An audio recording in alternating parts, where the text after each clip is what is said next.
진창, 안톤 체호. 눈부시게 하얀 여름 제복을 입은 젊은이가 말 한 장 위에서 우아하게 몸을 놀리며 보드카 양조장 로드 시대인의 후예들의 큰 마당으로 들어섰다.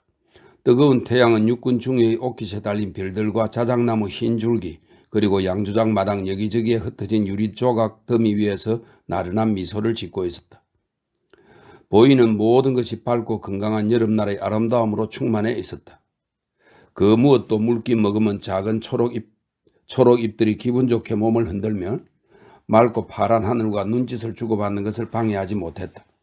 그을러져 더러운 벽돌 창고나 끔찍한 냄새를 풍기는 기름 냄새도 이 유쾌한 분위기를 방해하지 못했다. 중이는 가볍게 안장에서 뛰어내리고는 그를 보고 달려온 하인에게 말을 건넸다. 그리고는 가늘고 검은 콧수염을 손가락으로 만지며 현관으로 들어섰다. 낡기는 했지만 아직은 부드러운 밝은 빛깔의 계단 맨 위에서 나이든 하녀가 조금은 거만한 얼굴로 그를 맞았다. 중이는 아무 말 없이 그녀에게 명함을 주었다. 하녀는 명함을 들고 방으로 걸어 들어가며 알렉산드로 그리고르예비치 소콜스키라는 이름을 읽었다. 조금 뒤 돌아온 그녀는 아가씨가 지금은 몸이 좋지 않아 그를 만날 수 없다고 전했다. 소콜스키는 천장을 한번 쳐다보고는 아래 입술을 내밀었다. 짜증나는군. 그가 말했다. 이봐요, 잘 들어요. 그는 재빨리 말을 이었다. 지금 가서 수산나 모이셰예브나에게 꼭 만나야 한다고 말해줘요. 꼭이요. 딱 1분이면 된다고요. 실례인 줄 알지만 꼭 그렇게 해주셨으면 한다고 전해줘요. 하녀는 한쪽 어깨를 으쓱하더니 느릿한 걸음으로 아가씨의 방으로 발길을 돌렸다. 만나시겠답니다. 잠시 후 돌아온 그녀가 한숨을 내쉬며 말했다. 들어오세요. 중이는 하녀를 따라 화려하게 장식된 방과 대여섯 개의 커다란 방 그리고 복도를 지나 마침내 거대한 정방형 방에 들어섰다. 방에 들어선 순간 활짝 꽃이 핀 식물들과 진저리가 날 정도로 짙고 달콤한 제스민 향기가 그를 압도했다. 꽃들은 격자 모양을 이루며 벽을 지나 창문을 가렸고 천장에서도 아래로 길게 떨어져 있었다. 방 구석구석 빼곡히 자리 잡은 꽃들 때문에 방은 마치 온실처럼 보였다. 심지어 박새 카나리아 꾀꼬리들이 삑삑 소리를 내며 초록 잎 사이를 논일다 유리창에 부딪히기도 했다. 이곳으로 오시라고 해서 죄송해요. 혀 짧은 소리가 왠지 매력적인 성량이 풍부한 여자 목소리가 들렸다. 어제 편두통이 있었어요. 그래서 오늘 또 편두통이 도질까봐 움직이지 않으려 했지요. 그런데 무슨 일로 오셨나요? 입구 반대편에 놓인 커다란 노인용 안락 의자에 값비싼 중국풍 실내복을 입은 여자가 쿠션 쪽으로 고개를 젖힌 채 누워 있었다. 머리에는 손으로 뜬 모직 스카프가 감겨 있었다. 그래서인지 끝이 날카롭고 매부리처럼 약간 흰 창백한 긴 코와 크고 검은 한쪽 눈만 보였다. 품이 넉넉한 실내복에 몸매가 가려져 있었지만 희고 아름다운 손과 목소리 그리고 코와 눈으로 보아 대략 26에서 28살 보였다. 제가 너무 고집을 부려서 죄송합니다. 장화에 달린 박차를 울리며 중이가 말했다. 그럼 제 소개를 드리겠습니다. 소콜스키입니다. 제 사촌형이자 당신의 이웃이신 알렉세이 이바노비치 크류코프 씨의 부탁으로 이렇게 왔습니다. 아, 알고 있어요.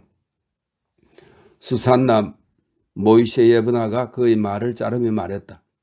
크류코프 씨를 알고 있어요. 그런데 좀 앉으세요. 앞에 뭔가 답답하게 가로막고 있는 게 싫어서요. 제 사촌 형님이 한 가지 부탁 말씀을 전하라고 하셨습니다. 다시 한번 박차 소리를 울린 중이가 자리에 앉으며 말을 이었다. 실은 돌아가신 아가씨 부친께서 겨울에 형님에게 귀리를 사셨는데 아직 지불할 대금이 조금 남았다고 합니다. 어음결제 기한이 아직 일주일 남았지만 가능하시다면 오늘 그 대금을 주셨으면 합니다. 형님께서 간곡히 부탁을 하셨어요. 말을 마친 중이는 주위를 흘끔흘끔 둘러보며 생각했다.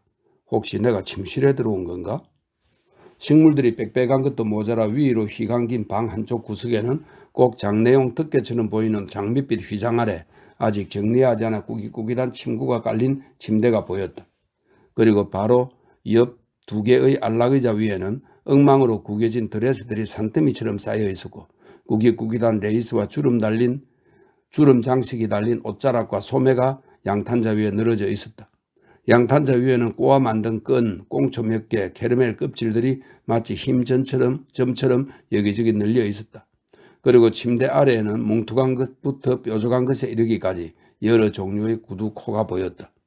독한 제스민 향은 꽃이 아니라 침대와 저 많은 구두에서 풍기는 것 같았다.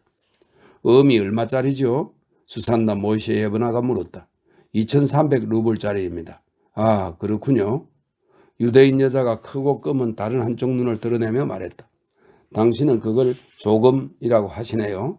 하긴 오늘 지불하나 일주일 뒤에 지불하나 마찬가지긴 하네요. 실은 아버지가 돌아가신 뒤 2달 동안 지불할 돈이 너무 많았어요. 모두가 쓸데없는 일들만 쌓여 있어서 머리가 어지러울 지경이에요. 정말 답답한 노릇은 제가 곧 외국에 나가야 해요. 그런데 내게 온갖 바보 같은 일들을 시키는 거예요. 보드카 귀리. 그녀는 반쯤 눈을 감은 채 중얼거리기 시작했다. 귀리, 이자 아니면 우리 집사가 말하는 대로 리자. 이건 정말 이지 끔찍하다고요. 어제는 세무사를 내쫓아버렸어요. 자기 트랄레스를 가지고 지겹게 달라붙는 거예요. 그래서 내가 말했죠. 아무도 안 만날 테니 당신 트랄레스를 가지고 악마한테나 꺼져버려요. 그런데 세무사는 손에 입을 맞추고는 가버리더군요. 이봐요. 혹시 당신 형님도 2~3달쯤 기다려줄 수 없을까요? 잔인한 질문이시군요. 중이가 웃으며 말했다. 형님은 1년이라도 기다릴 수 있겠지만 문제는 제가 기다릴 수 없습니다. 말씀드릴 것이 있는데 실은 제가 이렇게 고생을 하는 건 제 일 때문입니다. 무슨 일이 있어도 꼭 돈이 필요한데 불행하게도 형님에게는 여윳돈이 한 푼도 없지요. 그래서 할 수 없이 이곳저곳을 다니며 밀려있는 외상 대금을 받고 있습니다. 좀 전에는 돈을 꾸고 간 농부의 집에 갔었고 지금은 이렇게 아가씨 댁에 앉아 있습니다. 그리고 다시 또 어딘가로 가겠죠. 5,000루블을 모을 때까지 말입니다. 그만하시죠. 젊은 사람이 도대체 뭐에 쓰려고 돈이 그렇게 필요하죠? 변덕이나 장난질 때문일 것이란 생각이 드네요. 그것도 아니면 유흥에 탕진하셨나? 도박에서 이러셨나? 아니면 결혼이라도 하시나? 이 중 뭐가 정답이죠? 정확히 말씀하셨네요. 중이는 웃음을 터뜨리며 슬쩍 몸을 일으켜 박차 소리를 냈다. 네, 맞습니다. 결혼을 하려고요. 수산나 모이셰 예브나는 중이를 뚫어지라 쳐다보았다. 그러고는 벌레 씹은 표정으로 한숨을 내쉬었다. 도대체 왜들 그렇게 결혼을 하려는지 이해가 되지 않아요. 곁에 둔 손수건을 찾으며 그녀가 말했다. 인생은 짧고 우리가 누릴 자유는 한정되어 있는데 그것도 모자라 자신의 발에 족쇄를 채우려 하다니. 누구에게나 자신만의 생각이 있는 법이죠. 하긴 그래요. 물론 그럴 수 있죠. 누구에게나 자신만의 견해와 생각이 있는 법이죠. 그런데 혹시 가난한 여자한테 장가를 드시는 건가요? 열정적인 사랑 때문에? 도대체 왜 당신한테 3천, 4천도 아니고 반드시 5,000루블이 필요한 거죠? 젠장, 정말로 말이 많은 여자군.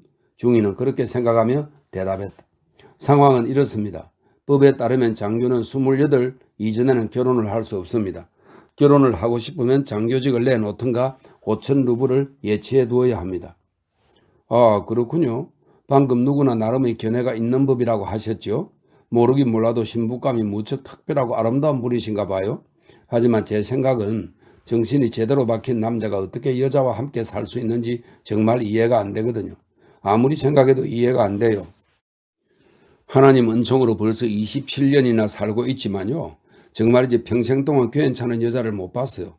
모두가 새침대기들인데다가 부도덕한 것도 모자라 거짓말쟁이들이에요. 하녀들이나 부엌일 하는 여자들은 그래도 괜찮아요. 문제는 소위 숙녀들이에요. 그래서 저는 아예 제 근처에 발도 못 붙이게 하지요.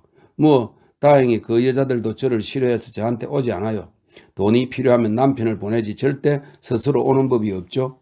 자존심 때문이 아니에요. 그래요. 절대 아니죠. 겁이 나서 그러는 거예요. 내가 대단한 스캔들이라도 일으킬까봐 무서워하는 거죠.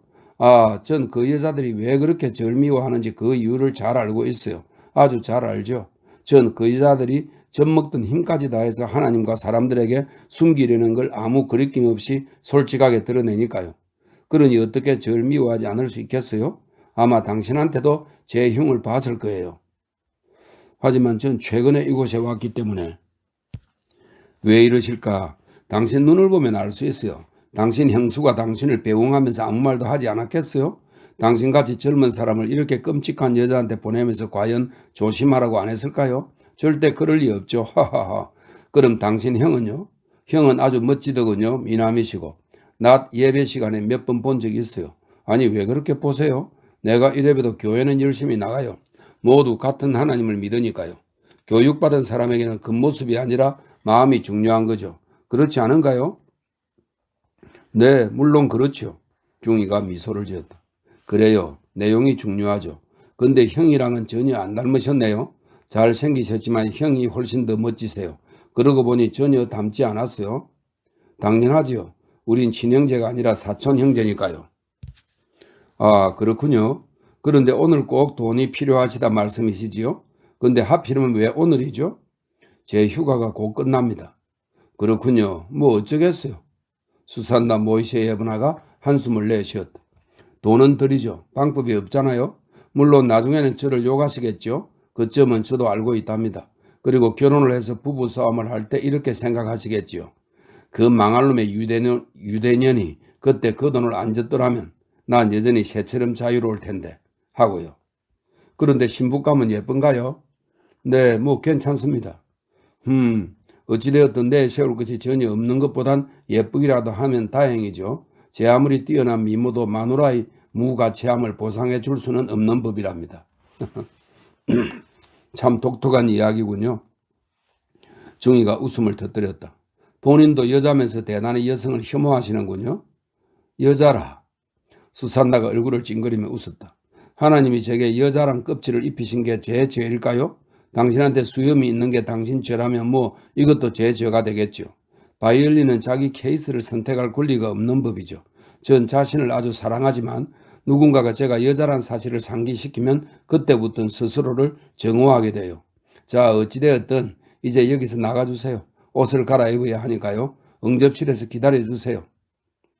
중이는 방에서 나오자마자 크게 숨을 내쉬었다. 머리를 어지럽게 하는 것도 모자라 목을 간지리는 지독한 제스민 향기 때문이었다. 그는 몹시 당황했다. 그러곤 주위를 둘러보며 생각했다. 정말 이상한 여자군. 말은 무척 잘하지만 너무 말이 많고 노골적이야. 꼭 미친 여자 같아. 그가 서 있는 화려한 응접실은 한눈에 봐도 유행을 쫓아 만든 것이었다.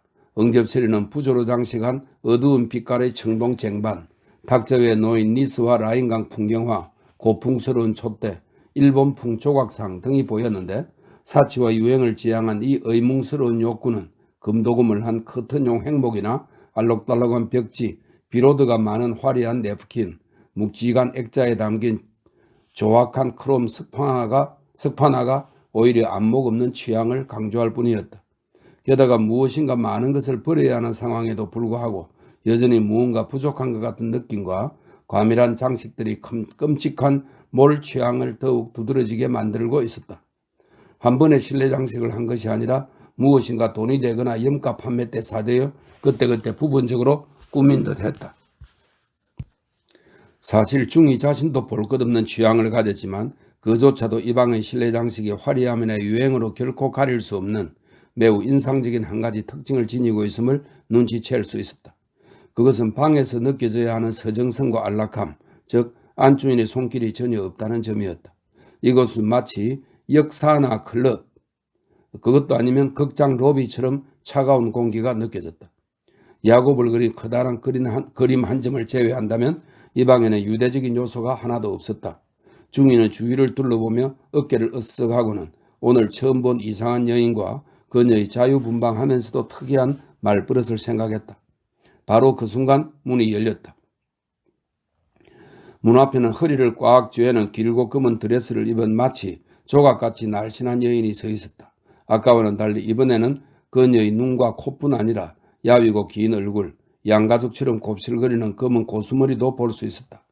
예쁜 얼굴이었지만 마음에 들지는 않았다.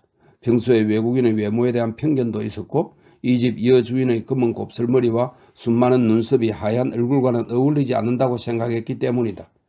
너무나 흰 그녀의 얼굴을 보자 진저리 칠 만큼 독한 제스민 향이 생각났다. 그녀의 귀와 코는 망자의 것이거나 투명한 밀랍에서 떠낸 듯 놀랄 만큼 창백했다. 위황병인가? 그는 생각했다. 아마 칠면조처럼 신경질적인 여자일 거야. 자, 이렇게 왔습니다. 그럼 가시죠. 그녀는 먼저 앞서 나가며 가는 길 내내 보이는 꽃들의 노란 잎을 손수 뜯었다. 지금 돈을 드리죠. 원하시면 아침 식사도 할 수 있어요. 2300루블이라. 이렇게 수지만난 장사를 하셨으니 아마 맛있게 드실 수 있을 거예요. 그런데 제 방은 마음에 드셨나요? 여기 아가씨들은 제게서 마늘 냄새가 난다고 하더군요. 그 매운 양념이야말로 그 여자들 독설인데 말이지요. 미리 말해두는데 저 마늘을 창고에 두지 않아요. 언젠가 우리 집에 의사가 왔었죠. 그런데 쓰고 온 모자에서 마늘 냄새가 심해서 어서 밖으로 나가라며 내쫓은 적이 있어요. 저한테서는 마늘이 아니라 양 냄새가 나는 거예요. 아버지가 중풍으로 1년 반이나 누워 계셨거든요. 온 집안에 양 냄새가 진동을 했죠. 그래서 1년 반이나요. 가엾긴 하지만 아버지가 돌아가셔서 얼마나 기쁜지 몰라요. 너무 고통스러워 하셨거든요. 그녀는 응접실을 닮은 2개의 방과 홀을 지나 자기 서재로 그를 데려갔다. 서재에는 자질구레한 장식품들을 어지럽게 늘어놓은 여성용 책상이 놓여 있었고 책상 옆에 깔아둔 양탄자 위에는 페이지를 접어 표시해둔 책 몇 권이 펼쳐진 채 나뒹굴고 있었다. 서재 한쪽 벽에는 작은 문 안쪽으로 아침 식사가 차려진 식탁이 보였다. 수산나는 쉬지 않고 재갈되었다. 그리고 얼마 뒤 주머니에서 꺼낸 작은 열쇠 꾸러미 중 한 열쇠로 뚜껑이 비스듬하게 휜 이상하게 생긴 함을 열었다. 뚜껑이 열리자 함 안에서 서글픈 멜로디가 흘러나왔다. 중이는 그 소리를 들으며 아이올로스의 하프 소리를 떠올렸다. 수산나는 열쇠 하나를 더 꺼내 찰칵찰칵 열쇠 돌리는 소리를 2번 더 냈다. 이것이 바로 잘 먹고 잘 살겠다는 열정이에요.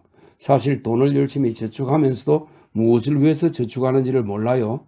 살면서 즐겨야 하는데 사람들은 1코페이카라도 헛되이 쓸까봐 노심초사하죠. 그런 면에서는 전 차라리 휴몰보다 경기병에 가까워요. 돈이 한 곳에 장기간 머물러 있는 걸 좋아하지 않거든요. 실제로 전 유대 여자들이랑 닮은 점이 별로 없는 것 같아요. 제 목소리 억양으로 유대인이란 걸 아셨나요? 제 말이 맞나요? 글쎄요. 우리 집에는 지하 통로도 있고 비밀문들도 있어요. 모로코 가죽으로 만든 작은 서류 가방을 꺼내며 그녀가 말했다. 우스꽝스럽게 생긴 함이에요. 그렇죠? 그리고 이 가방 속에는 제 재산의 4분의 1이 들어있어요. 보세요. 진짜 불룩하지요? 그런데 이걸 보고 제 목을 조르시지는 않겠죠? 수산나는 선한 눈매로 중이를 바라보더니 명랑하게 웃기 시작했다. 중이도 웃음을 터뜨렸다. 멋진 여자군. 그녀의 손가락 사이에서 놀고 있는 열쇠 꾸러미를 보며 그가 생각했다. 아, 여기 있었네요. 서류 가방용 열쇠를 찾아낸 그녀가 말했다. 자, 채권자님, 이제 어음을 무대 위로 올려놓으세요. 사실 돈이란 게 정말 바보 같은 거죠. 얼마나 비열한 건지 몰라요. 하지만 여자들은 이걸 무척 좋아하고 사랑하지요. 전 뼛속까지 유대인이에요. 슈물리나 양켈리를 좋아하긴 하지만 돈벌이에만 눈이 벌겋게 되는 우리 쌤족의 피가 싫어요. 돈을 벌어 꽁꽁 뭉쳐두면서도 뭐 때문에 그렇게 하는지 그들 자신도 모르거든요. 삶을 즐길 줄 알아야 할 텐데 그들은 단돈 한 푼에 벌벌 뜬단 말이에요. 그런 점으로 본다면 나는 슈물리보다는 경기병을 더 닮았다고 할까요? 돈을 꼭 움켜쥐고 있는 거 싫어하죠. 유대인답지 않은 데가 많이 있다고 생각해요. 어때요? 내가 말할 때 억양이 너무 강하게 들리지 않나요? 어떻게 대답해야 좋겠습니까? 중이는 잠시 망설이다가 입을 열었다. 말은 참 잘하시는데 발음에 좀 문제가 있었어요. 수산나는 웃음을 터뜨리며 서류 가방 열쇠 구멍에 열쇠를 집어넣었다. 중이는 주머니에서 엄정서 다발을 꺼내 수첩과 함께 탁자 위에 놓았다. 사실 억양만큼이나 유대인이라는 걸 드러내주는 좋은 표현은 없지요. 유쾌한 얼굴로 중이를 바라보며 수산나가 말을 이었다. 아무리 러시아인이나 프랑스인인 척 해봐도 푸허라고 발음하게 해보세요. 그럼 아마 페허라고 할 거예요. 하지만 전 정확히 말할 수 있거든요. 푸어. 두 사람 모두 웃음을 지었다. 그 참 볼수록 멋진 여자야. 소콜스키는 생각했다. 수산나는 서류 가방을 의자에 놓고 중이 쪽으로 한 걸음 다가와 그를 향해 얼굴을 돌리며 명랑하게 말했다. 전 유대인을 뺀 러시아인과 프랑스인이 가장 마음에 들어요. 중학교에서 공부를 썩 잘하지 못해서 역사는 잘 모르지만요. 제 생각에는 이 두 민족의 손에 지구의 운명이 달렸다고 생각해요. 전 해외에서 오래 살았죠. 마드리드에서도 반년 정도 살았어요. 사람들을 지겹게 만난 뒤에 결론을 내렸어요. 러시아인과 프랑스인을 빼면 제대로 된 민족은 아예 없다는 결론을요. 언어를 한번 생각해 보세요. 독어는 말들의 언어죠. 영어보다 더 멍청한 말은 생각해내기 힘들어요. 파이트, 피트, 퓨이트. 이스라엘어는 천천히 말할 때 그런 대로 들을 수 있지만 수다 떠는 걸 들으면 히브리어 사투리와 다를 것이 없어요. 그럼 폴란드어는요? 하나님 맙소사 그보다 더 끔찍한 언어는 없을 거예요. 네, 펩시, 페트쉐, 펩셴, 펩사, 보모지쉐, 페시페트, 스치, 펩샤, 펩셈. 이게 무슨 뜻이냐면요. 표르트, 후추로 아기 돼지고기를 간하지 마. 안 그러면 과하게 후추 간을 할 수도 있으니까 라는 말이에요. 하하하. 수산나 모이세 예브나가 눈을 동그랗게 뜨고 신나서 웃는 바람에 중이도 그녀를 바라보며 큰 소리로 신나게 웃었다.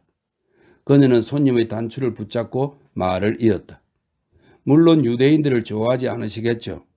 이런 이야기로 입실험을 할 생각은 없어요. 모든 민족이 그렇듯 단점이 많으니까요. 하지만 그게 유대인 잘못일까요? 아니요, 그렇지 않아요. 유대인들 잘못이 아니라 유대 여자들 잘못이에요. 천박하고 탐욕스럽고 서정적 마음이라곤 눈꽃만치도 없는 지루한 여자들이죠. 유대 여자랑 살아본 적이 없으니 얼마나 황당한 여자라는지 모르실 거예요.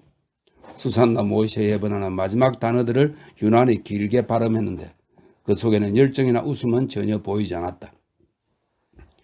그녀는 자신의 거침없는 솔직함에 스스로도 놀란 듯 말을 멈추었다.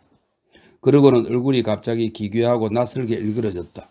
눈도 깜짝하지 않고 중이를 뚫어져라 바라보는 그녀의 열린 입술 사이로 앙담은 이가 보였다. 그녀의 얼굴 전체와 목, 심지어 가슴에도 사악한 고양이의 표정이 겹쳤다. 그녀는 손님에게서 눈을 떼지 않은 채 재빨리 몸을 옆으로 구부리더니 고양이처럼 민첩하게 탁자 위에 놓인 무언가를 움켜잡았다. 그 모든 일은 불과 몇 초 사이에 일어났다. 그녀의 동작을 지켜보던 중이의 눈앞에 어느새 흰 종이가 있었다. 중이는 곧 그녀의 손아귀로 들어간 어미 5 손가락에 갇혀 구겨지는 모습을 보았다. 티 없이 밝고 선량한 웃음이 범죄 행위로 이어지는 그 급작스럽고 기이한 사태에 놀란 중이는 얼굴이 창백해져서 한 걸음 물러나기까지 했다. 그녀는 겁에 질려 무엇인가를 물으려는 듯한 중이의 모습을 보며 자신의 움켜진 주먹으로 허벅지 안쪽에 있는 주머니를 찾았다. 그녀의 주먹은 마치 사로잡힌 물고기처럼 주머니 근처에서 경련을 일으켰고 무지내를 썼지만 주머니 속으로는 들어가지 못했다. 2초 후 어미 원피스의 비밀스러운 곳으로 사라질 뻔한 순간 중이는 짧은 비명을 지르며 이성보다는 본능에 이끌려 유대 여자의 팔을 황급히 붙잡았다. 여자는 더 세게 이를 앙다물며 온 힘을 다해 몸부림쳐 팔을 빼냈다. 그러자 속을 스키는 한 팔로는 그녀의 허리를 단단히 끌어안고 다른 한 팔로는 가슴을 붙잡았다. 그렇게 그들의 결투가 시작되었다. 그녀를 모욕하거나 또는 아프게 할까 조심하며 그는 그녀를 붙든 채 어물진 주먹을 붙잡으려고 애썼다. 하지만 몸이 유연한 그녀는 곧장 장어처럼 벌떡이며 중이의 손아귀에서 벗어나려고 몸부림쳤다. 발꿈치로는 그의 가슴을 쳤고 손톱으로는 핥혔다. 결국 그는 그녀의 온몸을 더듬으며 그녀를 아프게 한 것도 모자라 수치심을 자극할 수밖에 없었다. 정말 이상하고 희한해. 갑자기 일어난 일에 너무 놀라 정신이 혼미해진 스콜스키는 자신에게 지금 무슨 일이 일어나고 있는지도 모른 채 그저 정신을 어지럽게 하는 제스민 향기만을 맡아야 했다. 그들은 한마디 말도 없이 가구에 부딪히면서 이곳저곳을 옮겨 다녔다. 수산나는 싸움에 온몸을 던지고 있었다. 얼굴이 빨갛게 상기된 채 눈을 감고 심지어 한 번은 자기도 모르게 얼굴을 중이의 얼굴에 세게 부딪혔는데 그 짧은 순간에 그의 입술에 달콤한 여운을 남기기도 했다. 마침내 그가 그녀의 주먹을 잡았다. 그런데 그녀의 손아귀에 엄이 없다는 것을 깨닫고는 그 즉시 유대 여자를 놓아주었다. 그들은 흥커리진 머리와 새빨개진 얼굴로 서로를 바라보며 숨을 헐떡였다. 그 사악한 고양이와도 같은 유대 여자의 얼굴에 조금씩 선량한 미소가 피어올랐다. 그녀는 어느새 신이라도 난 듯 깔깔대며 한 발로 돌아서더니 아침 식사가 차려진 방으로 향했다. 중이도 그녀의 뒤를 쫓았다. 그녀는 여전히 상기된 채 숨을 헐떡이며 식탁 위에 놓인 와인 반잔을 단숨에 들이켰다. 이보세요. 중이가 침묵을 깨며 입을 열었다. 지금 장난하는 거죠? 전혀요. 빵 조각을 입으로 가져가며 그녀가 대답했다. 그럼 도대체 이 모든 상황을 어떻게 설명하실 겁니까? 마음대로 생각하고 이해하세요. 자, 이제는 아침을 드세요. 하지만 이건 정말이지 비열한 짓입니다. 그럴지도 모르죠. 하지만 제게 설교는 하지 마세요. 저한테는 사물을 판단하는 저만의 기준이 있으니까요. 어음은 안 돌려주실 작정입니까? 물론 돌려드릴 생각이 없어요. 당신이 먹을 것 없는 가난한 사람이라면 문제가 다르겠지만요. 하지만 댁은 결혼할 작정을 하신 거잖아요. 그건 제 돈이 아니라 형 돈입니다. 당신 형에게 왜 돈이 필요하지요? 마누라한테 요즘 유행하는 옷이라도 사주려고요? 저는 당신이 사고자 하는 하얀 드레스에는 전혀 관심이 없거든요. 중이는 이미 자신이 낯선 집에 생판 모르는 여인과 함께 있다는 사실을 잊고 있었다. 그는 더 이상 예의를 차리지 않았다. 그는 인상을 쓴 채 신경질적으로 조끼에 손을 비벼대며 방안을 서성였다. 그의 눈앞에서 유대 여자가 비열한 행동을 한 이상 그는 이제 체면을 차릴 이유가 없었다. 제기랄, 그가 중얼거렸다. 잘 들으시오. 당신에게서 어음을 받지 못하면 절대 이곳을 나가지 않겠소. 아, 그럼 더 좋죠. 수산나가 웃으며 말했다. 여기 남아서 함께 지내면 전 더 기쁠 것 같은데요. 두 사람의 싸움으로 흥분한 중이는 웃고 있는 수산나의 뻔뻔한 얼굴과 음식을 씹고 있는 입, 그리고 숨을 가빠하는 가슴을 보며 이제 예의라고는 찾아볼 수도 없을 만큼 더 대범하고 뻔뻔하게 행동했다. 그리고 웬일인지 어음은 어느새 잊어버린 채 이 유대 여자의 연애 행각과 자유분방한 삶에 관한 형의 이야기를 또렷이 기억해냈다. 그리고 머릿속에 떠오른 그러한 이야기들이 그의 뻔뻔함을 더욱 부추겼다. 그는 신경질적으로 유대 여자 곁에 바싹 붙어 앉더니 어음은 아예 잊은 채 음식을 먹기 시작했다. 보드카를 드릴까요? 아니면 포도주는 어때요? 수산나가 웃으며 다시 말을 이었다. 그러니까 어음을 기다리며 여기 머무르시겠다. 불쌍해라. 몇 날 며칠을 여기서 기다리셔야 할 텐데 그나저나 신부가 괜찮다고나 할까요? 2. 5시간이 흘렀다. 중위의 형인 알렉세이 이바노비치 크리코프는 실내복을 입고 실내화를 신은 채 자신의 영지 안에 지어진 저택 안을 서성이며 조바심이 난 듯 창밖을 내다보았다. 유대 여자의 말처럼 그는 키가 크고 건장하며 검은 턱수염을 기른 잘생긴 남자였다. 하지만 동시에 군살이 붙으며 피부가 늘어진 머리가 빠지는 나이를 이미 넘긴 남자이기도 했다. 지적으로나 기질로나 그는 전형적인 러시아 인텔리케인자의 성품을 지니고 있었다. 진실함과 동시에 선량했고 제대로 된 교육을 받았으며 학문과 예술, 신앙을 알고 지극히 기사도적인 명예를 지닌 사람이었지만 한편으로는 가볍고 게을렀다. 술과 노래를 좋아했으며 빈트 게임의 명수였고 여자와 말에 관한 한 감각이 있었으나 그 외의 다른 분야에 대해서는 바다 표범처럼 완고하고 고집스러웠다. 그래서 평온한 상태에 있는 그를 밖으로 끌어내기 위해서는 무언가 특별한 것, 아주 황당한 일이 필요했다. 그런 일이 생기면 그는 세상 만사를 다 잊고 지극히 왕성한 집중력을 보여주었다. 시작부터 결투를 외치며 장관에게 장장 7장에 달하는 청운서를 썼으며 말을 타고 현의 이곳저곳을 거침없이 누볐고 공개적으로 사기꾼을 비난하며 재판에서 싸우는 등의 일을 벌였다. 도대체 우리 사시아가 왜 아직까지 안 오는 거지? 창밖을 바라보며 그의 아내에게 물었다. 이미 점심시간이야. 크리코프 부부는 6시까지 중위를 기다리다가 결국 식탁에 앉았다. 시간이 흘러 이미 저녁 식사 시간이 되었을 때도 알렉사이 이베노비치는 밖에서 들려오는 발소리와 문 두드리는 소리에 귀를 기울이다 어깨를 으쓱했다. 이상하군, 그가 말했다. 그 사기꾼 같은 젊은 놈이 채무자한테 걸려든 거야. 크리코프는 저녁 식사를 끝낸 후 잠자리에 들며 생각하기를 중이가 채무자의 집에 들렀다가 뜻하지 않게 한바탕 주연을 벌인 후 결국은 그곳에 남아 자고 올 것이라는 결론을 내렸다. 알렉산드로 그레고리예비치는 다음날 아침에 돌아왔다. 몹시도 지친 얼굴에 극도로 당황한 기색이 역력했다. 형과 조용히 할 이야기가 있어. 그가 조용히 형에게 말했다. 그들은 서재로 갔다. 중이는 문을 잠그더니 입을 떼기 전까지 오랫동안 방안을 서성였다. 형, 어떻게 이야기를 시작해야 할지 모르겠어. 형은 믿을 수도 없는 이야기야. 그러고는 딸꾹질을 시작하더니 붉게 상계된 얼굴로 형에게는 눈길도 주지 않은 채 어음에 관한 이야기를 시작했다. 다리를 넓게 벌리고선 크리코프는 고개를 숙인 채 그의 이야기를 들으며 인상을 썼다. 너 농담하는 거지? 그가 물었다. 도무지 이해를 못하겠다. 얼굴이 붉어진 크리코프가 중얼거렸다. 이건 정말이지 말도 안 되는 비도덕적인 일이구나.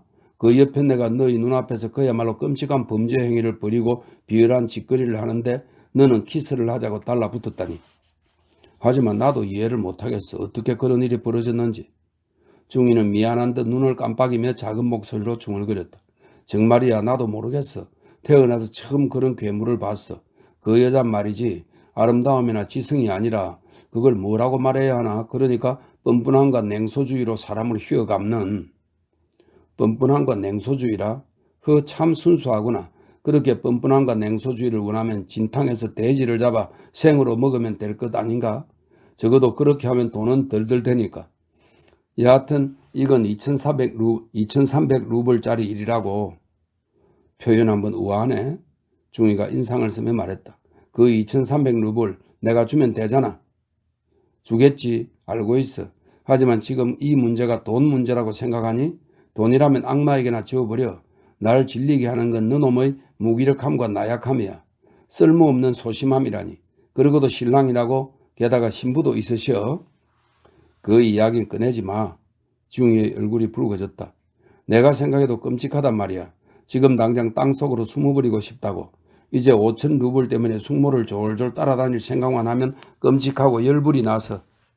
화가 난 크리코프는 그러고도 오랫동안 불평을 늘어놓았고 조금 진정한 후에는 소파에 앉아 동생을 놀리기 시작했다. 육군 중위님, 그가 비웃듯 말했다. 어이 신랑님. 그러다가 갑자기 무언가에 물린 듯 벌떡 일어나더니 발을 구르며 서재 안을 뛰어다니기 시작했다. 아니야, 일이 이렇게 되도록 가만두지는 않겠어. 그가 주먹을 휘두르며 말했다. 반드시 엄을 돌려받을 거야. 돌려받을 거라고. 그 여자를 감옥에 넣을 거야. 여자를 때릴 수는 없지만 아주 끝장을 내주겠어. 완전히 끝장을 내주겠다고. 난 육군 중위가 아니야. 뻔뻔한과 냉소주의로는 나를 건드릴 수는 없어. 아니 절대 안 되지 미시카. 그가 소리쳤다. 당장 가서 경주용 마차를 준비하라고 해. 크리코프는 재빨리 옷을 입고 걱정하는 중위의 말을 뒤로 한 채 경주용 마차에 올랐다. 그리고 세차게 채찍을 휘둘러 수산나 모이셰예브나에게로 향했다. 중위는 창너머로 오랫동안 형의 마차가 지난 자리에 피어오르는 먼지 구름을 바라보았다. 그리고 기지개를 켜고 하품을 하더니 자기 방으로 갔다. 그는 채 15분도 지나지 않아서 깊은 잠에 빠졌다. 6시 저녁 식사 시간에 하인들이 그를 깨웠다. 우리 알렉세이가 참 자상도 하죠? 식당에서 그를 본 형수가 말했다. 식사 시간에 이렇게 늦다니 말이에요? 형은 아직도 안 왔어요? 중위가 하품을 하며 말했다. 아직도 채무자 집에 있는 것 같아요. 하지만 알렉세이 이바노비치는 저녁 식사 시간이 되었어도 돌아오지 않았다. 소콜스키와 형수는 크리코프가 채무자의 집에서 카드놀이에 빠졌고 결국은 그곳에서 자고 올 것이라는 결론을 내렸다. 전혀 생각지 못한 일이 벌어진 것이다. 크리코프는 다음날 아침에야 집으로 돌아왔다. 그리고 누구와도 인사를 나누지 않은 채 말없이 자기 서재로 들어갔다. 일은 어떻게 됐어? 큰 눈으로 그를 바라보며 중위가 물었다. 크리코프는 한 손을 내줬더니 끌끌대며 웃었다. 왜 그래? 왜 웃어?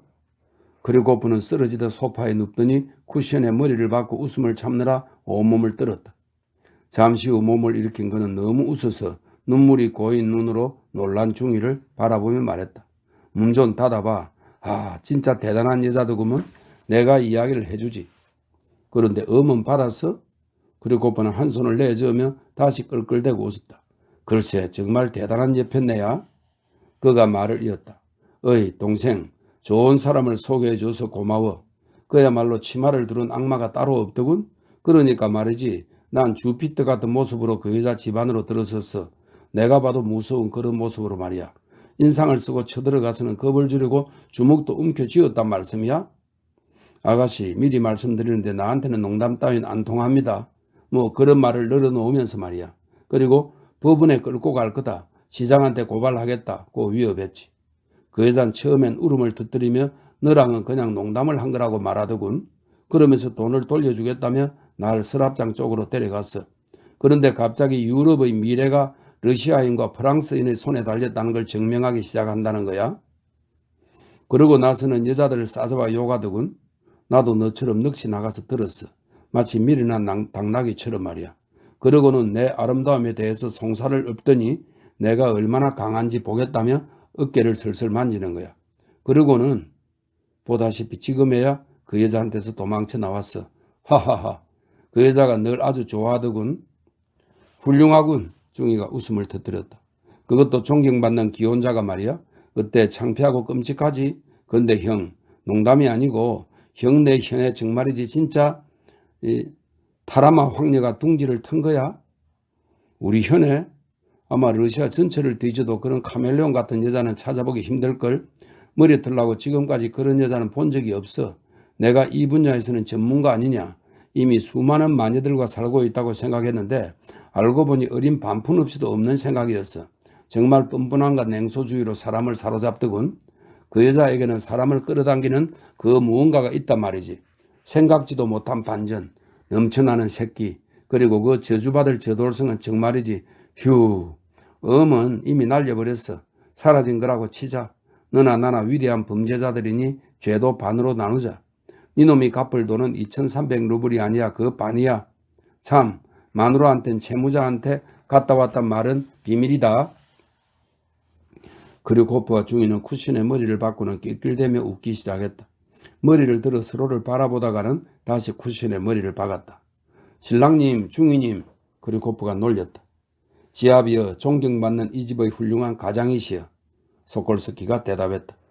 그들은 점심 식사를 하면서도 서로 묘한 암호를 주고받으며 눈을 찡긋거렸고 때로는 네프킨으로 입을 가린 채 킥킥거리고 웃어서 식구들을 당황하게 만들었다.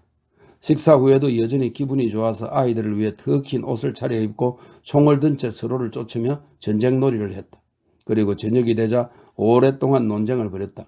중이는 두 사람이 열정적인 사랑에 빠져서 결혼을 한 경우에도 아내에게서 지참금을 받는 것은 비열하고 저급한 일이라고 주장했고 크리코프는 주먹으로 책상을 치며 그런 주장은 부조리한 헛소리일 뿐이고 아내가 재산을 갖는 것을 원치 않는 남편은 폭군이자 이기주의자라고 말했다. 둘 다 소리를 지르며 화를 냈다. 그리고 서로를 이해하지 못한 채 포금을 냈으며 결국 가운 앞섭을 여미며 각자의 침실로 들어갔다. 그러고는 바로 편하게 잠을 잤다. 그들의 삶은 과거와 마찬가지로 아무런 문제도 없이 평온하고 느리게 흘러갔다. 땅에는 그림자가, 구름 속에서는 우레가 무섭게 우르렁거렸고 때로는 바람이 이 세상과 더불어 울 수 있다는 것을 증명하고 싶은 듯 구슬픈 울음소리를 토해냈다. 하지만 그 어떤 것도 그들의 익숙하면서도 평안한 평온을 깰 수는 없었다. 그들은 수산나 모이셰 예브나와 음에 관한 이야기는 더 이상 하지 않았다. 두 사람 모두 그 이야기를 다시 한다는 것이 어쩐지 부끄러웠던 것이다. 대신 그들은 갑작스럽게 이야기가 펼쳐지는 흥겨운 소극처럼 즐겁게 그녀를 기억했다. 분명 노년이 되면 기분 좋게 떠올릴 수 있는 추억이 될 것이 분명했다. 유대인 여자를 만난 지 엿새 또는 1회째 되던 날 아침 크리코프는 서재에 앉아 숙모에게 축하 편지를 썼고 알렉산드로 그레고리에 비치는 말없이 그 곁을 서성였다. 중이는 밤새 잠을 설쳤다. 그리고 좋지 않은 기분으로 깨어났으며 지금은 몹시 우울했다. 그는 형의 주변을 맴돌며 남은 휴가와 자기를 기다리고 있는 신부에 관해 그리고 사람들이 어떤 생각과 방법으로 이 지루한 시골에서 평생을 살아갈 수 있을까를 생각했다. 그는 오랫동안 창가에 서서 나무들을 바라보며 연거푸 담배 세대를 피웠다. 그러고는 갑자기 형에게 몸을 돌렸다. 알로시아, 형한테 부탁이 있어. 그가 말했다. 오늘 나한테 경주말 좀 빌려줘. 크리코프는 의심하는 눈으로 그를 바라보더니 얼굴을 찌푸린 채 다시 편지를 써나갔다. 빌려줄 수 있지? 중이가 물었다. 크리코프는 다시 한번 동생을 쳐다보고는 천천히 책상 서랍을 열었다. 그리고 두꺼운 돈 뭉치를 꺼내 동생에게 주었다. 자, 여기 5,000루블이다. 그가 말했다. 내 돈은 아니지만 어찌되었든 상관은 없지. 충고하겠다. 지금 당장 영마를 불러서 떠나라. 중이 역시 의심스러운 눈빛으로 크리코프를 보더니 벼랑간 웃기 시작했다. 형, 눈치채고 있었지? 그가 얼굴을 붉히며 물었다. 내가 그 여자한테 가려고 했던 거 말이야. 글쎄 어제 저녁에 세탁부가 그때 입었던 여름 제복을 가져다 줬는데 그 망할 제스민 냄새가 진동을 하는 거야. 엄청 생각이 나더군. 그래도 떠나야 한다. 그래 알고 있어. 사실 휴가도 끝났어. 그래 오늘 갈게. 가야지. 살다 보면 언제나 떠날 때가 오는 법이니까. 그럼 갈게. 영마는 점심시간 전에 도착했고 중위는 크리코프와 인사를 나누고 축복을 기원하는 인사를 들으며 떠났다. 한 주가 더 흘렀다. 흐린 날씨에 후덥지근해서 답답한 날이었다. 이른 아침부터 크리코프는 할 일 없이 이방 저방을 돌아다니며 뚫어져라 창밖을 내다보기도 하고 이미 오래전에 아무렇게나 던져둔 앨범을 뒤적였다. 눈앞에 아내와 아이들이 보이면 화가 난 듯 짜증을 늘어놓았다. 그날따라 웬일인지 아이들이 버릇없이 행동했고 아내는 한일을 잘못 감독하는 바람에 필요치도 않은 지출을 했다는 생각이 들었다. 말하자면 주인님 기분이 좋지 않았다는 얘기다. 크리코프는 수프도 메인 요리도 별로인 점심 식사를 마친 후 경주용 마차를 준비하라고 일렀다. 그는 마차를 몰고 천천히 마당을 벗어났다. 그리고 4분의 1 베르스타쯤 달리다가 멈추었었다. 그 악마 같은 계집이나 보러 갈까? 그는 흐린 하늘을 쳐다보며 생각했다.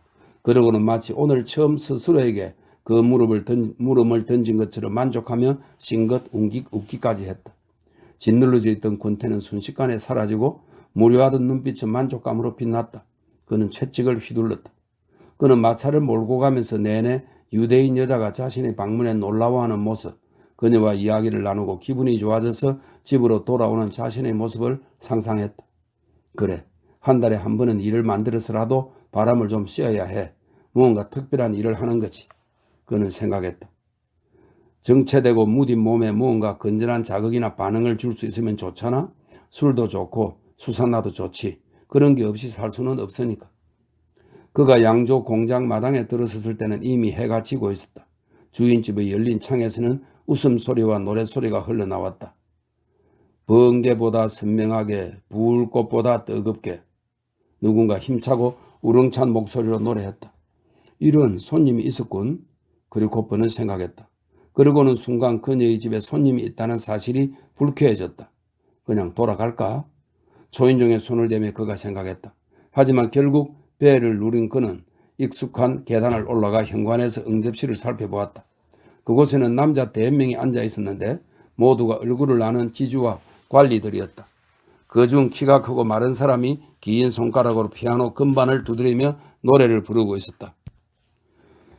나머지는 그의 연주를 들으며 만족스럽지만 한편으로는 괴상한 미소를 띠고 있었다. 거울 앞에선 크리코프는 자신의 모습을 한번 점검하고는 응접실로 들어가려 했다. 그때였다. 지난번에 본 검은 원피스를 입은 수산나 모이세 예브나가 명랑한 모습으로 들어왔다. 그녀는 그 순간 크리코프를 보고는 깜짝 놀라 이내 짧은 비명을 지르며 그를 기쁘게 맞아들였다. 어머, 오셨어요? 그녀가 그의 손을 잡으며 말했다. 세상에, 깜짝 놀랐잖아요. 여기 계셨군? 크리코프가 그녀의 허리를 감아 안으며 웃었다. 그러니까 말이야, 유럽의 운명은 프랑스인과 러시아인의 손에 달려있다 이거지? 그럼요. 유대 여자가 조심스레 그의 손을 치우며 미소 지었다. 자, 응접실로 가세요. 모두가 아는 분들이세요. 전 가서 당신께 차를 내오라고 할게요. 성함이 알렉세이이시죠? 들어가세요. 금방 올게요.